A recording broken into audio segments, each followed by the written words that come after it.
शिरडोन ग्रामपंचायतीच्या सरपंच वैशाली भोईर यांच्या वाढदिवसानिमित्त विद्यार्थ्यांना वह्यांचे वाटप करण्यात आले।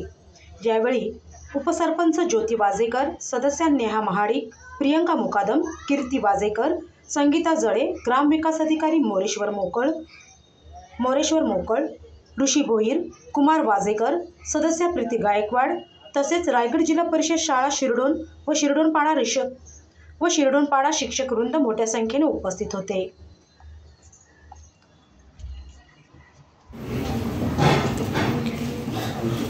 दिवसानिमित्त आपल्या मराठी शाळेत वह्या वाटपाचा कार्यक्रम आयोजित केला। त्याबद्दल सर्वांनी उपस्थिती दाखवली, त्याच्याबद्दल सर्वांचे आभार। तसेच अविनाश सर त्यांनी सुंदर कविता बोलल्या माझ्यासाठी, त्याच्याबद्दल पण त्यांचे आभार। तसेच इथले विद्यार्थी त्यांनी पण एकदम सुंदर अशा शब्दात मला शुभेच्छा दिल्या, त्याच्याबद्दल सगळ्यांचे मनापासून आभार। धन्यवाद। बंधू आणि भगिनींनो, इथे उपस्थित सर्व माझे मान्यवर, आज आपण या गावाचे प्रथम नागरिक म्हणून आमच्या सरपंच मॅडम यांचा वाढदिवस साजरा करण्यासाठी आपण जमलेलो आहोत। प्रथमतः त्यांना वाढदिवसाच्या हार्दिक शुभेच्छा।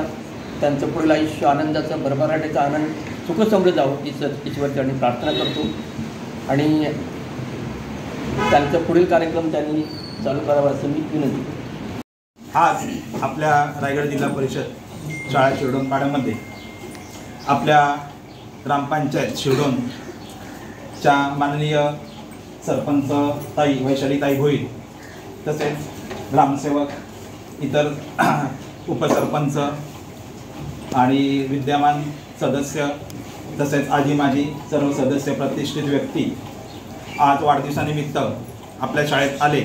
सर्वप्रथम मी आमच्या शाळेच्या वतीनं, मुलांच्या वतीनं, शिक्षकांच्या वतीनं आपणा सर्वांचे आभार मानतो, आपल्याला धन्यवाद देतो।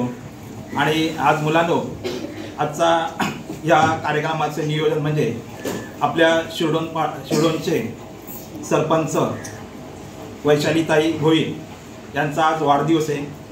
त्यांच्या वाढदिवसानिमित्त आज ते इथं आलेले आहेत आणि एक वाढदिवस आपण सर्वच साजरे करतो, परंतु एक आपली सामाजिक बांधिलकी, समाजाप्रती असलेली आपलं प्रेम आणि एक त्यागाची भूमिका, या भावनेतून त्या आपल्यासाठी आज शालेय उपयोगी वस्तू वाटप करण्यासाठी आलेले आहेत।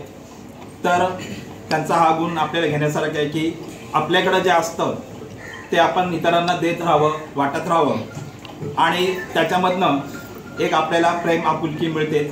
शिवाय आता आमच्या शाळेत तसे थोडेफार गरीब विद्यार्थी आहेत की वही पुस्तक असेल, अन्न त्यांना थोडं परवडत नाही आणि अशा वेळी जर आपल्याला एक मदतीचा हात लाभतो आणि त्यांचा तसा आपल्याला एक मदतीचा हात लाभलेला आहे, त्यामुळं मी पुन्हा एकदा आमच्या सर्व विद्यार्थ्यांच्या वतीने, शाळेच्या वतीने त्यांचे आभार मानतो।